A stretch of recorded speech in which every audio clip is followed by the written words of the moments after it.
తప్పిది. ఎందుకంటే మీకు కొన్ని డేట్స్ చెప్పాలి.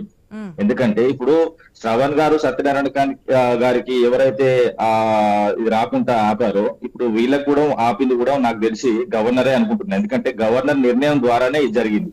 గవర్నర్ చక్కగా ఉంటే ఇవన్నీ జరగవు. మేము ఎవరికి రావద్దని కోరుకోలేదు, ఎవరికి రావాలని ఇప్పుడు మాకు రావాలని కోరుకున్నాం కానీ ఎవరికి రావద్దని కోరుకోలేదు. మేము ఏదైతే కోర్టుకి వెళ్ళామో ఇప్పుడు శ్రవణ్ గారు ఎప్పుడు వెళ్ళారంటే ఈ డేట్ చెప్పాలి. ఎందుకంటే పిటిషన్ వేసింది 7th డిసెంబర్. 7th డిసెంబర్ రోజు ఎవరు లేరు. ఇప్పుడు అమీర్ అలీ ఖాన్ గారు లేరు, లేకపోతే మన కోదండరామ్ గారికి లేరు, ఎవరికి ఇప్పుడు ఆ పిక్చర్ లేదు. ఆ పిక్చర్ లేరు. ఎవరైతే ఇప్పుడు సత్యనారాయణకి ఇచ్చుకోండి లేకపోతే ఇంకొకరికైనా ఇచ్చుకోండి ఎవరికైనా ఇచ్చుకోండి అని కాదు కదా ఇక్కడ వచ్చింది. ప్రాబ్లం ఏంటంటే ఇప్పుడు మాకు ఎందుకు రిజెక్ట్ చేశారు అన్నది ప్రాబ్లం. అంతే, కోర్టుకి వెళ్ళింది అది. మళ్ళీ ఇంకోటి ఏంటంటే ఫస్ట్ హియరింగ్ వచ్చింది 2nd జనవరి, సెకండ్ హియరింగ్ వచ్చి 5th జనవరి. ఇప్పుడు 17th జనవరి ప్రెస్ రిలీజ్ వాళ్ళే ఏది రాజ్భవనే చేశారు. ఎందుకంటే కోర్టు తీర్పు వచ్చేంత వరకు మేము ఎలాంటివి చేపట్టమని వాళ్ళే రాజ్భవన్ నుంచి ప్రెస్ రిలీజ్ వచ్చింది. దాని తర్వాత 24 రోజు రేవంత్ రెడ్డి గారు గవర్నర్ కలవడం జరిగింది. 27న జీవో వచ్చింది. ఇవన్నీ మనం తెలుసుకోవాలి. మేము ఏదో కోదండరామ్ గారిని ఆపనీకే మేము వెళ్ళాము కోర్టుకు అన్నది చాలా తప్పు. ఎందుకంటే ఇప్పుడు రాష్ట్ర ప్రజలు తెలుసుకోవాలి, సత్యం అని తెలుసుకోవాలి. ఇప్పుడు ఇందులో నేను ఒక మాట, నేను బీఆర్ఎస్ క్లెయిమ్ చేయలేదు, మేము అడ్డుకున్నట్టు నేను చెప్పా. బీఆర్ఎస్ అడ్డుకుందని బీఆర్ఎస్ క్లెయిమ్ చేయలేదు. చర్చలు మీడియాలో మీరు మాట్లాడింది అదే వచ్చింది. ఎందుకంటే ఇప్పుడు మేము ఎవరిని అడ్డుకోనికి మేము వెళ్ళలేదు. రాజ్భవన్ కేంద్రంగా జరిగిన ఏదైతే తప్పుడు నిర్ణయాలు ఉన్నాయో అవి ఇప్పుడు ప్రజల ముందు ఉన్నాయి. ఇప్పుడు ప్రజలకు సమాధానం చెప్పాల్సింది మీరు కాదు, నేను కాదు, కాంగ్రెస్ వాళ్ళు కాదు, బీజేపీ వాళ్ళు కాదు.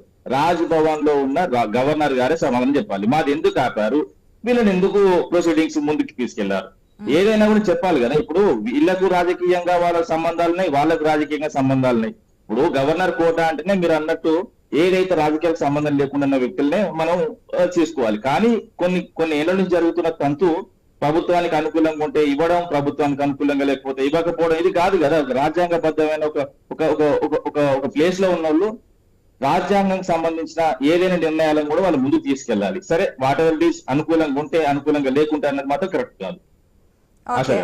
కాకపోతే అక్కడ రామ్మూర్తి గారు ఓన్లీ రాజకీయంగా కాదు కదా, ఆయన ఒక ప్రొఫెసర్, ఈయన ఒక ఎడిటర్, అమీర్ అలీ ఖాన్ కావచ్చు, ఇటు పక్క కోదండరామ్ కావచ్చు, అది కూడా చూడాలి కదా అనే ప్రశ్నకి ఏం చెప్తారు?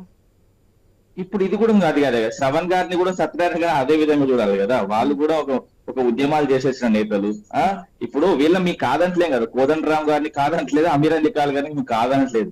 మీ నిర్ణయాలు ఎందుకు అలా తీసుకుంటున్నారు అనేది ప్రాబ్లం. ఇప్పుడు వచ్చింది ప్రాబ్లం ఏంటంటే అక్కడే ప్రాబ్లం వచ్చింది. అంతే తప్ప మేము ఎవరికి రావాలి ఎవరికి రావద్దని మేము వెళ్ళలేదు.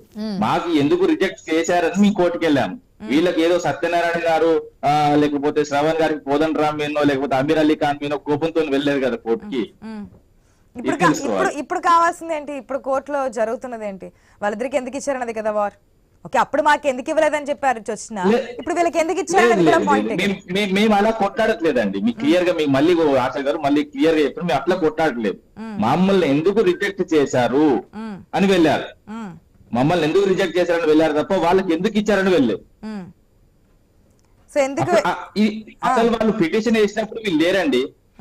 అసలు ఇక్కడ ప్రమాణ స్వీకారానికి బ్రేక్ పడింది కదా. మొన్న జరగాల్సింది 31st కి పోస్ట్ పోన్ అయింది. ఈ రోజు జరగాల్సిన ప్రమాణ స్వీకారం కోర్టు తీర్పు ప్రకారం, మధ్యంతరాల ప్రకారమే. అత్యున్నత న్యాయస్థానం ఏ తీర్పు ఇచ్చినా అందరం గౌరవించాల్సిందే, గవర్నర్ అయినా కానీ ఇంకెవరైనా కానీ ఎవరైనా కానీ.